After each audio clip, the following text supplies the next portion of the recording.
我紧攥着楼梯扶手，气得浑身发抖。这栋小别墅是我父母耗尽半生积蓄为我购置的婚房，这是我的家，凭什么我不能进地下室？更何况，他作为我的丈夫，怎能对我说出如此绝情的话？我深吸一口气，强压下怒火。赞恩，你怎么能这么跟我说话？赞恩，科尔斯死拽着我的睡衣。亲爱的，我们先上楼好不好？回卧室，我再跟你解释清楚。现在不能解释吗？我指向漆黑的地下室入口，为什么我不能下去？我连这个权利都没有吗？我最近在健身，把宝贝器材都放在地下室了。不过现在还不能让你看。赞恩走到楼梯底部，挡住了我的去路。为什么不能？时机还没到。等时候到了，我一定带你看。我的心一沉，又深吸了口气，努力平复情绪。要是这样，你刚才追出来的时候，何必说那些重话？我只是一时激动。再说你也知道我，刀子嘴豆腐心啊。我冷笑一声，转身往楼上走。男人的刀子嘴豆腐心，不过是敷衍的借口罢了。行，那就等明天他去上班，我再偷偷下楼，看看地下室到底藏着什么秘密。回到床上，我翻来覆去睡不着。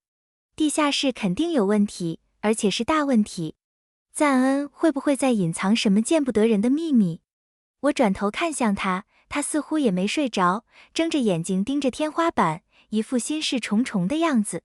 月光勾勒出他立体的侧脸，帅气的惊人，健硕的身材更添魅力。回想他追求我的时候，我曾激动得不敢置信。他那么英俊，我却只是个相貌平平的普通女孩，他到底喜欢我什么？他说过，喜欢我的温柔文静，喜欢我身上独特的气质。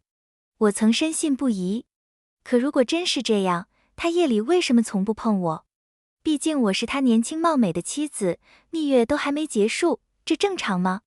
终于，我忍不住伸出手，想去抚摸他的脸。你干什么？他像是受了惊吓，猛地往旁边一缩，眼神里满是嫌恶，仿佛在看一个乞丐，或是一条肮脏的流浪狗。我瞬间明白过来，愤怒地翻了个身。可这口气我实在咽不下。如果他对我没感情，当初为什么要追我？为什么要跟我在一起？想到这里，我突然又转过身，怒视着他。你说因为身体原因，暂时不能有夫妻之实，我能理解。可我只是用手碰了你一下，你至于反应这么大吗？我跟你说过多少次，我有心理障碍。我正在找心理医生，你得耐心等我。赞恩拿起手机，用手机轻轻拍了拍我的肩膀。亲爱的，再等我半年好不好？半年后，我保证好好爱你。他连用手碰我都不愿意，还要借助手机。我就这么脏吗？这样的话，我怎么能信？可眼下，我别无选择，只能等。我轻轻叹了口气，再次背过身去。回想起来，我已经把一切都给了他。从谈恋爱开始，他的所有要求我都会满足。他说喜欢手表，我就花6位数给他买了块名表。他说喜欢旅行，我就陪他环游世界。他说想做投资赚钱，我就借钱给他学投资。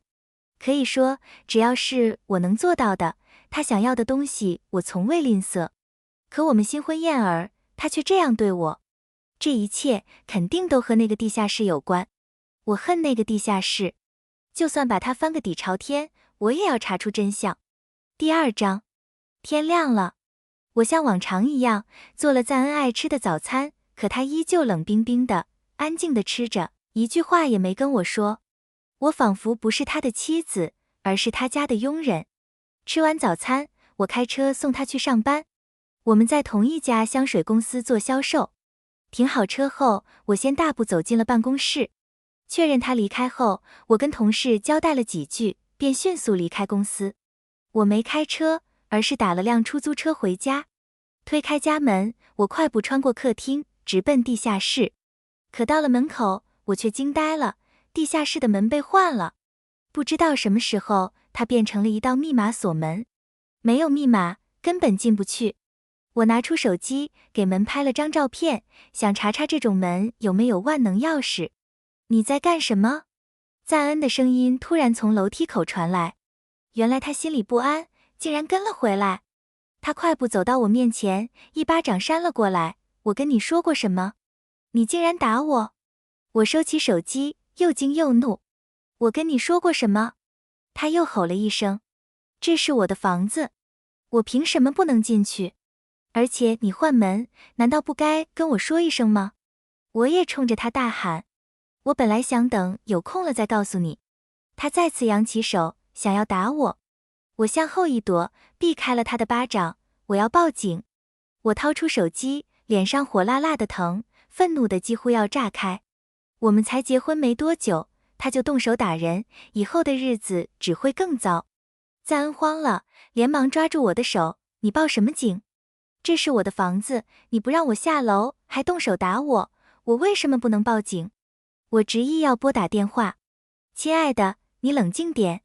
他放低声音，我刚才太冲动了。冲动就能打老婆吗？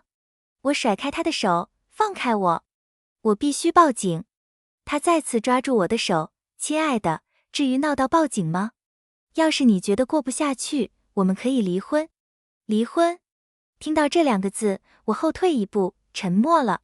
虽然我们夫妻关系不和，但还没到要离婚的地步。更何况，我父母对我们的婚姻寄予厚望，还盼着抱孙子呢。更重要的是，一旦离婚，这栋别墅他要分走一半，那对我父母来说可是巨大的损失。我绝不能让这种事发生。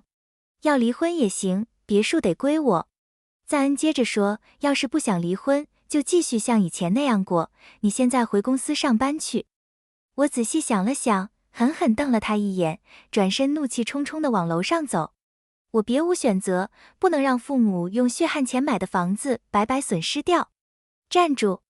我停下脚步，转头看向他。你这么不尊重我，是不是该给我道歉，再保证以后不这样了？赞恩问道。我气得哭了出来，一拳砸在楼梯扶手上，手瞬间流出了血。我狠狠瞪了他最后一眼，快步离开了家。回到公司，同事多尔卡问道，克洛伊，你怎么了？看起来心情不太好。我强装镇定说没事，坐下来准备工作。我的右手缠着绷带，只能用左手开电脑。为了不让简看到，我一直把右手放在桌子底下。哎，简坐到我身边，拍了拍我的肩膀，挤了挤眼睛。虽说你在跟老公度蜜月，但也得节制点啊，小心把它榨干了。我苦笑一声，要是真因为蜜月弄成这样，我倒认了。明天是周末，公司要组织团建，主题是家庭日，得带配偶一起去。简提醒我，要是不去，会被处罚的。我对团建没兴趣，但也不想受处罚。不过赞恩很喜欢旅行，以前公司的团建他一次都没落下过。赞恩去我就去。我说，我刚才问过他了，他说不去。要是你们都不去，这个月的奖金就没了。我去问问他。我起身走向办公室另一边，他的工位就在那里。刚走过去，就看到他正和两个男同事闲聊。2个月前，公司门口发生了一起事故，一个女司机驾车撞死了3名同事后逃逸，至今还没抓到人。他们聊的正是这件事。我走到赞恩身边，轻声问，公司团建你不去吗？不去。他冷冰冰地回答，要是我们都不去，公司会处罚我们的。我又小声补充了一句，处罚就处罚。我觉得我们不能因为吵架就……你烦不烦？赞恩突然吼了起来，我说了我要在家，听不懂吗？办公室瞬间鸦雀无声，同事们都震惊地看着我们。我的脸涨得通红，恨不得找个地缝钻进去。他竟然在办公室众人面前对我这个新婚妻子大喊大叫，我还能说什么？只能低下头，转身离开。就在这一刻，我对赞恩所有的幻想彻底破灭了。回到工位，简抱住我，克洛伊，对不起，我不该逼你的。他轻声道歉。没事。我突然想起一件事，掏出手机，把地下室门的照片发给他。简，你见多识广，帮我看看这种密码锁门有没有万能钥匙。简盯着手机看了一会儿，点点头，没问题。我有个朋友是卖这种门的，我帮你问问他。第3章，夜幕降临。做饭时，我解锁手机，再次查看家里的监控，和早上看到的一样，监控坏了。难道是赞恩故意弄坏的？我做好晚饭，把菜端到餐厅。赞恩刚好回来，手里还拿着一个蛋糕，但他神色慌张，把蛋糕藏进了储藏室，生怕我看见。我瞥了一眼，还是看清了那是一个精致的慕斯蛋糕。我心里纳闷，今天既不是他的生日，也不是我的生日，他这是要干什么？他没跟我说话，我自然也没问。吃饭时，我们依旧没什么交流，他像个进店吃饭的顾客，我则像个伺候人的服务员。快睡觉时，我该给右手换绷带了。我小心翼翼地拆开旧绷带，涂上新的消炎药膏，再用纱布重新缠好。而赞恩就躺在我旁边，全程视而不见。对了，克洛伊，你想好了吗？赞恩突然开口问道。我愣了一下，想什么？离婚的事。你想好了吗？他又问了一遍。我冷笑一声，这个混蛋到底想干什么？难道他娶我就是为了骗房子？你觉得呢？你想离婚吗？我反问他。赞恩沉默不语。要是你觉得跟我在一起没意思，那就去离婚吧。我故作大方地说，我不会耽误你追求幸福的。赞恩的脸色沉了下来，猛地翻了个身，背对着我，睡觉。你之前说给你点时间治疗心理障碍，我们的关系就会变好。这话还算数吗？我意有所指地问。到时候再说。他不耐烦地说，我累了，睡觉。我收拾好东西，关了灯躺下。我们虽是夫妻，却各怀心思。这样的日子太煎熬了，可眼下我只能忍。不知不觉间，我睡着了。或许是形成了条件反射，又或许是潜意识在作祟，半夜我突然醒了。月光下的房间虽不如白天明亮，却也能看清东西。我转头一看，赞恩不在床上，他肯定又去地下室健身了。这次我要亲眼看看他到底在健什么身。可我刚坐起来，左手就被什么东西拽住，发出一阵金属摩擦声。我用力一扯，才发现手腕上竟然戴着手铐，手铐连着一条铁链，牢牢锁在床腿上。我拼命拉扯，手腕被磨得生疼，铁链却纹丝不动。太过分了！我气得恨不得立刻杀了他。就为了去地下室做见不得人的事，他竟然把我像人质一样锁起来。他根本没把我当人看。就在这时，我听到了门外的脚步声，赞恩回来了。我立刻躺好，假装熟睡。我是个女人，现在跟他硬碰硬肯定讨不到好，不如用计谋对付他。没多久，赞恩轻手轻脚地走过来坐下，小心翼翼地拿起我的左手，打开了手铐。接着，他解开铁链另一头的锁，把东西收了起来。整个过程中，铁链没有发出一点声响。做完这一切，他轻轻躺下，像是在试探我，用手机碰了碰我的肩膀。我一动不动，装作还在睡觉。他松了口气，轻轻叹了声，终于安心躺下了。我又闻到了他身上的洗发水味和蛋糕味，除此之外，还有一股说不出的奇怪味道。赞恩把蛋糕带到地下室了。他是一边健身一边吃蛋糕，还是地下室里藏着什么东西？我想不明白。没过多久，他开始轻轻打鼾，可我却毫无睡意，只能睁着眼睛望着黑暗。天亮后，我对着镜子，发现自己熬出了黑眼圈。我不算漂亮，但也爱美，看到黑眼圈，心里更难受了。我告诉自己，必须尽快结束这一切。